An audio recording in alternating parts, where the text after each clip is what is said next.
अस्सलाम वालेकुम नाज़रीन, FSID न्यूज में आपका इस्तकबाल है।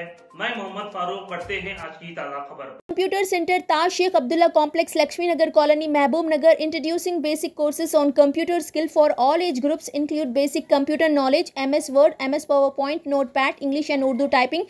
Admission started from 3 May. For information, contact 9440248412 or 7989917044. Admissions are open.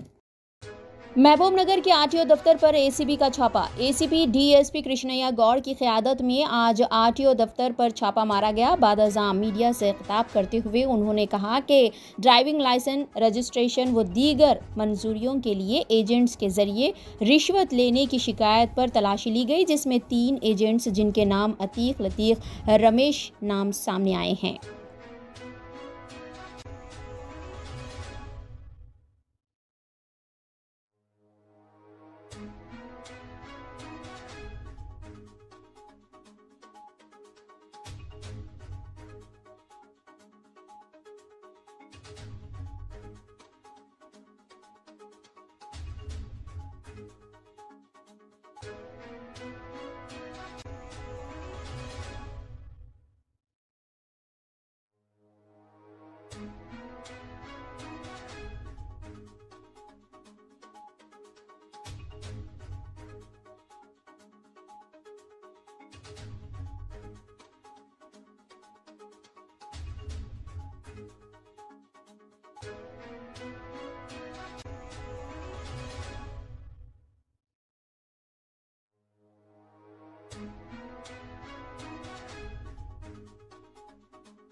ఈరోజు మధ్యాహ్నం 12:30 ఆ సమయంలో Mahbubnagar deputy commissioner of transport కార్యాలయంలో మహబూబ్ నగర్ ఏసీబీ డిఎస్పీ, నేను, మా ఇద్దరు ఇన్స్పెక్టర్లు, మరి మా స్టాఫ్ అందరూ కూడా చాలా రోజుల నుంచి ఈ డీసీటీ ఆఫీసులో డ్రైవింగ్ లైసెన్స్ ఇష్యూ చేసే సమయంలో కానీ, రిజిస్ట్రేషన్ చేసే వెహికల్స్ రిజిస్ట్రేషన్ సమయంలో కానీ, మిగతా సమయాల్లో కరప్షన్ యాక్టివిటీస్ బయటి వ్యక్తులతో, ప్రైవేట్ ఏజెంట్స్తో జరుగుతున్నాయని మాకు ఇన్ఫర్మేషన్ రాగా ఈరోజు మధ్యాహ్నం వచ్చి దాడి చేయడం జరిగింది. వచ్చిన తర్వాత వచ్చి లోపల ఉన్న టోటల్ అన్ని సెక్షన్లని, మొత్తం అందరికి సంబంధించిన అన్ని ఫైల్స్ని అవన్నీ కూడా వెరిఫై చేయడం జరిగింది. ఒక 3 ప్రైవేట్ వ్యక్తులు, అందులో 2 ప్రైవేట్ ఏజెంట్లు, 2 ఏజెంట్ల లోపల వాళ్ళని మేము పట్టుకోవడం జరిగింది. అతీక్ అండ్ లతీక్ 2.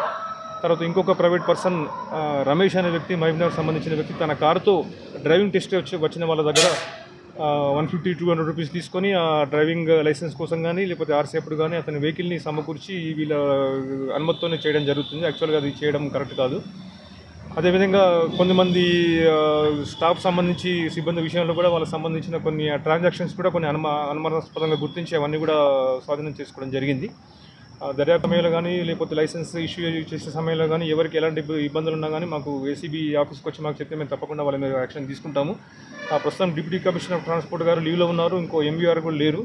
ప్రస్తుతానికి ఒక ఎంవీఏ, మరి మిగతా వాళ్ళొక 10 మంది సిబ్బంది అందరూ కూడా చేస్తుంటే మార్నింగ్ వచ్చి అవన్నీ చేసి ఆకస్మికంగా తనిఖీలు నిర్వహించడం జరిగింది. అమౌంట్ ప్రస్తుతానికైతే వాళ్ళ దగ్గర ఎంత అమౌంట్ ఉందో వాళ్ళ అఫీషియల్ రిజిస్టర్లో కూడా అంతవరకే అమౌంట్ టాలీ అయిపోయినాయి. వేరే అమౌంట్ అయితే ఏం దొరకలేదు. ఓన్లీ ఆ ఏజెంట్స్ మాత్రం 3 దొరికారు. ఇర్రెగ్యులారిటీస్ ఏమున్నాయి అవన్నీ గుర్తించాము. అవన్నీ కూడా ఒక రిపోర్ట్ రూపంలో తయారు చేసి మేము హైదరాబాద్ హెడ్ ఆఫీస్ పంపిస్తే వాళ్ళ అక్కడి నుంచి గవర్నమెంట్కి పంపించి వాళ్ళ మీద యాక్షన్ కోసం పంపించడం జరుగుతుంది. ఇప్పుడు ఎక్స్ట్రా లైసెన్స్లకు దానికి ఎక్స్ట్రా అమౌంట్ తీసుకుంటామన్నారు కదా సార్, మళ్ళీ వాళ్ళకి చెప్పిందే ఇంత తీసుకుంటుంది ఎట్లా అయ్యింది అంటే మనకు మామూలుగా కంప్లైంట్స్ వచ్చినాయి. అంటే ఎక్స్ట్రా అని కాదు కానీ తొందరగా కావడానికి, లేకపోతే రిజిస్ట్రేషన్ సమయంలో ఆ డబ్బులు తీసుకుంటేనే అవన్నీ యాక్సెప్ట్ చేయడం, త్రూ ఏజెంట్స్ వాళ్ళు డిమాండ్ చేయడం అవన్నీ జరుగుతుందని చెప్పారు. అవన్నీ కూడా వెరిఫై చేస్తున్నాం, ఇంకా विचारण ఇంకా పూర్తి కాలేదు. కంప్లీట్ అయిన తర్వాత ఇంకేమైనా విషయాలు ఉంటే తెలుస్తాయి. अगर आप हमारा ये वीडियो YouTube पर देख रहे हैं तो सब्सक्राइब करना ना भूलें और बेल आइकन दबाएं। और अगर आप हमारा ये वीडियो Facebook पर देख रहे हैं तो पेज को लाइक करें और फॉलो करें।